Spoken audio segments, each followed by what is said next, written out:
Buckle down to supersize and grow your business. Sharon Horne-Ellstrom here, and today's idiom is to buckle down.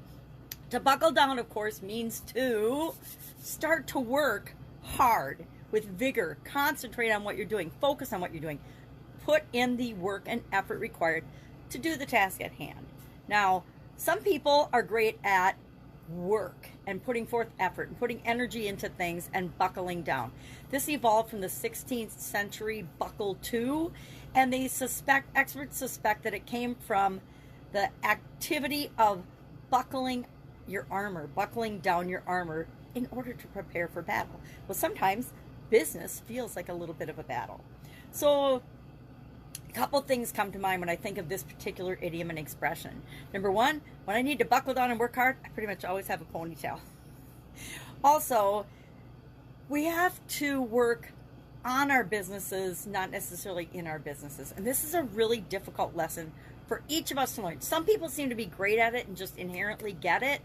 Other people, depending on your personality type and your desire for control, it becomes really challenging because we find ourselves doing things ourselves versus teaching other people how to do them, doing everything ourselves versus delegating.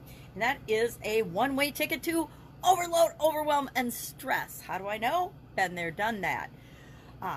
Leadership, part of our leadership and being a leader is growing and building and supersizing our business, requires that we delegate. Why am I thinking about this? Because I'm working with some coaching students lately that are trying to do everything themselves. And I'm like, you can do it for a short burst of time.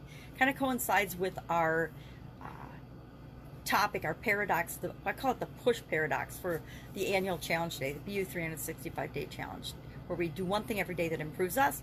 Today, our topic was the push paradox, which basically says the harder you push, the harder it's going to feel to achieve something or to get what you want. So the harder we push for something, the harder we go for something. And there's a difference between going all in and being committed to the outcome that we want and the result and the goal that we've got versus struggling and hustling and pushing and trying to force things to happen. Everything happens in its own right time for us. It doesn't always feel like it's for us, but it always is. We want to focus on what it is that we want, but remember, we want to focus on it with the intention and the vision as if we've achieved it already. If we are worrying about the strategies and the tactics and forcing those and expecting things, especially things outside of our control, to happen because we force them into that, it's like forcing a square peg into a round hole or a round peg into a square hole. It doesn't work.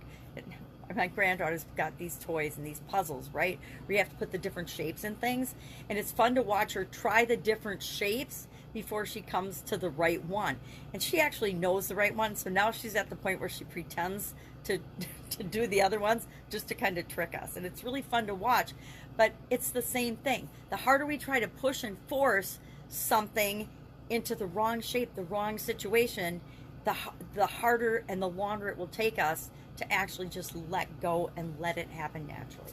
So as leaders, we want to practice different things. We want to know that we're prioritizing. We want to pay attention to strategies and skills and tools that will help us do our business better, which is an example of working on our business, not in our business. Whenever we are analyzing, documenting our processes, and then looking for ways to delegate those processes to other people where it now becomes their role, their responsibility, their job to improve those processes and those systems, that's when we really get the freedom that we want in building and growing and supersizing our business. So I would love to know your particular experience or an experience you've had with buckling down, having to buckle down and get to work on something. If you're running a business, it's kind of like every day. We have to buckle down on different things and prioritize the things that we need to work on because there isn't enough time on the planet to do all the things that we want to do. Have an awesome day. If I can help you in any way, ask. Otherwise, I'll be with you tomorrow. Bye. Buckle down. Get something done.